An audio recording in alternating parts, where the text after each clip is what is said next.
నమస్కారం. మన విద్యా 24/7 ఛానల్కి స్వాగతం.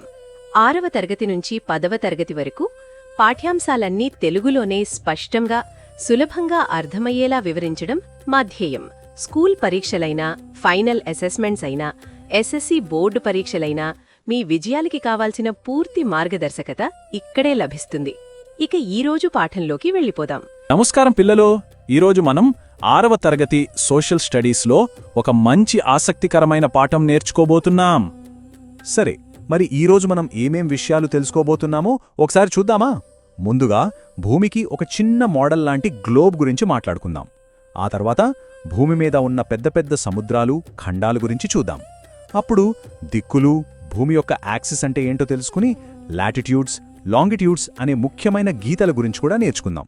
చివర్లో అన్నిటినీ ఒకసారి గుర్తు చేసుకుని కొన్ని ప్రశ్నలు కూడా చేద్దాం. ఇంకెందుకు ఆలస్యం, మొదలుపెట్టేద్దామా? సరే, మన మొదటి టాపిక్ గ్లోబ్ అంటే భూమికి ఒక నమూనా అన్నమాట. అనగనగా సుందర్, కల్పన అని ఇద్దరు పిల్లలున్నారు. వాళ్ళు ఓ రోజు సాయంత్రం ఆకాశంలో చందమామను చూస్తూ కూర్చున్నారు. అప్పుడు సుందర్కి భలే డౌట్ వచ్చిందట. హే కల్పన, మనం గనక చంద్రుడి మీదికి వెళ్తే మన భూమి అక్కడి నుంచి ఎలా కనిపిస్తుందో తెలుసా అని అడిగాడు.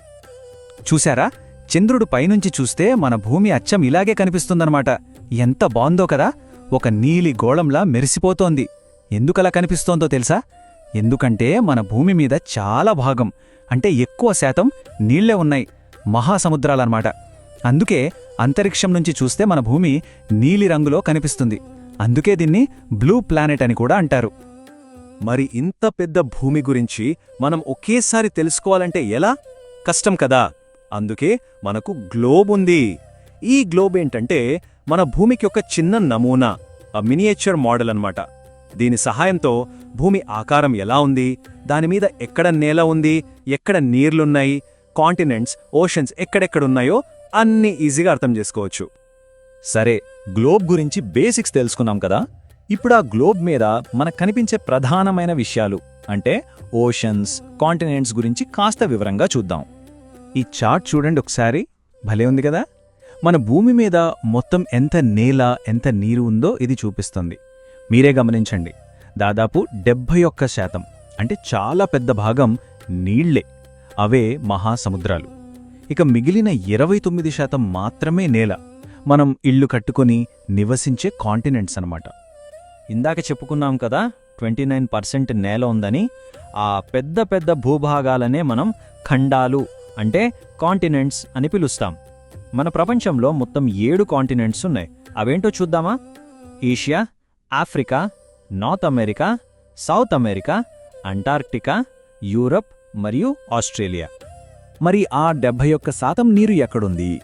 ఆ విశాలమైన ఉప్పునీటి ప్రాంతాలనే మహాసముద్రాలు అంటే ఓషన్స్ అని అంటాం. మన భూమి మీద ప్రధానంగా 5 మహాసముద్రాలున్నాయి. అవి పసిఫిక్, అట్లాంటిక్, ఇండియన్, సదర్న్ మరియు ఆర్క్టిక్ ఓషన్. సరే, కాంటినెంట్స్, ఓషన్స్ గురించి చూసాం. మరి గ్లోబ్ మీద పైకి ఏ దిక్కు, కిందకి ఏ దిక్కు? భూమి దేని ఆధారంగా తిరుగుతుంది? ఈ విషయాలన్నీ ఇప్పుడు తెలుసుకుందాం. మన next topic directions and the axis. మీరెప్పుడైనా బొంగరం తిప్పారా? అది ఒక మేకు ఆధారంగా గిర్రున తిరుగుతుంది కదా. అచ్చం అలాగే మన భూమి కూడా తన చుట్టూ తాను తిరుగుతుంది. అలా తిరగడానికి ఆధారమైన ఆ ఊహారేఖనే అంటే ఇమాజినరీ లైన్నే యాక్సిస్ అని అంటాం. ఈ యాక్సిస్ అనేది గ్లోబ్ పైన ఉన్న నార్త్ పోల్ని, కింద ఉన్న సౌత్ పోల్ని కలుపుతుంది. భూమి ఇలా తిరగడం వల్లే మనకు పగలు, రాత్రి వస్తున్నాయన్నమాట. సరే, భూమి గుండ్రంగా ఉంది, దానిమీద కాంటినెంట్స్, ఓషన్స్ ఉన్నాయి, అంతా బాగుంది. కాని ఒక ప్రదేశం కరెక్ట్గా ఎక్కడ ఉందో చెప్పాలంటే ఎలా? దానికోసమే శాస్త్రవేత్తలు గ్లోబ్ మీద కొన్ని ఊహారేఖలను గీశారు. అవే లాటిట్యూడ్స్ మరియు లాంగిట్యూడ్స్. వాటి గురించి ఇప్పుడు చూద్దాం. ముందుగా మనం లాటిట్యూడ్స్ గురించి మాట్లాడుకుందాం. ఇవి చాలా సింపుల్. గ్లోబ్ మీద అడ్డంగా అంటే వెస్ట్ నుండి ఈస్ట్కి గీసిన గీతలే లాటిట్యూడ్స్. ఇవి ఒకదానికొకటి ఎప్పుడూ కలవవు, రైలు పట్టాల్లా సమాంతరంగా అంటే ప్యారలెల్గా ఉంటాయి. అందుకే వీటికి ఇంకో పేరు ప్యారలెల్స్. ఈ అడ్డగీతల్లో అంటే లాటిట్యూడ్స్లో అన్నిటికంటే పెద్దది, పొడవైంది ఒకటుంది. అది సరిగ్గా భూమి మధ్యలో ఉంటుంది. దాన్నే ఈక్వేటర్ అని అంటాం. దీని విలువ 0 డిగ్రీస్ ఇదేం చేస్తుందంటే మన భూమిని ఒక యాపిల్ పండును కట్ చేసినట్టుగా సరిగ్గా 2 సమాన భాగాలుగా విడదీస్తుంది. ఆ పై సగ భాగాన్ని నార్దర్న్ హెమిస్ఫియర్ అని, కింది సగ భాగాన్ని సదరన్ హెమిస్ఫియర్ అని పిలుస్తాం. అడ్డగీతలు లాటిట్యూడ్స్ అని తెలుసుకున్నాం కదా. మరి నిలువు గీతలు కూడా ఉంటాయి. వాటినే లాంగిట్యూడ్స్ అంటాం. ఇవి నార్త్ పోల్ దగ్గర మొదలై సౌత్ పోల్ దగ్గర అంతమవుతాయి. వీటికి ఇంకో పేరు మెరిడియన్స్. ఇక్కడ మనం ఒక ముఖ్యమైన విషయం గుర్తుపెట్టుకోవాలి. లాటిట్యూడ్స్ ఏమో మధ్యలో ఉన్న ఈక్వేటర్ పెద్దగా ఉండి పైకి కిందకి వెళ్లే కొద్దీ చిన్నవి అవుతాయి.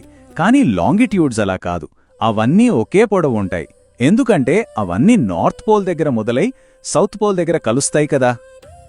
ఓకే, కన్ఫ్యూజ్ అవ్వకుండా ఉండటానికి రెండింటి మధ్య తేడాలు ఒక్కసారి క్విక్గా చూసేద్దాం. లాటిట్యూడ్స్ ఏమో అడ్డగీతలు. అవి ఫుల్ సర్కిల్స్లా ఉంటాయి కానీ సైజు మారుతూ ఉంటుంది. లాంగిట్యూడ్స్ ఏమో నిలువు గీతలు. ఇవి సెమీ సర్కిల్స్లా ఉంటాయి కానీ అన్నీ ఒకే పొడవు ఉంటాయి. సింపుల్. చాలా విషయాలు నేర్చుకున్నాం కదా. ఇప్పుడు మనం ఎంతవరకు నేర్చుకున్నామో టెస్ట్ చేసుకునే సమయం వచ్చింది. ఒక చిన్న రివిజన్ చేసుకుని కొన్ని ప్రాక్టీస్ ప్రశ్నలు చేద్దాం. ఈ పాఠంలో కొన్ని కొత్త పదాలు వచ్చాయి కదా, అవి మళ్ళీ మర్చిపోకుండా గుర్తుపెట్టుకుందాం. ఏంటవి? Globe, axis, equator, hemisphere, latitude and longitude. ఈ పదాలు చాలా ముఖ్యం. సరే, మీకోసం మొదటి ప్రశ్న. ఏ ఇమాజినరీ లైన్స్ అన్నీ కూడా ఒకే పొడవులో ఉంటాయి? ఆప్షన్స్: ఏ లాటిట్యూడ్స్, బి లాంగిట్యూడ్స్. ఏమై ఉంటుంది? ఇప్పుడే చెప్పుకున్నాం కదా.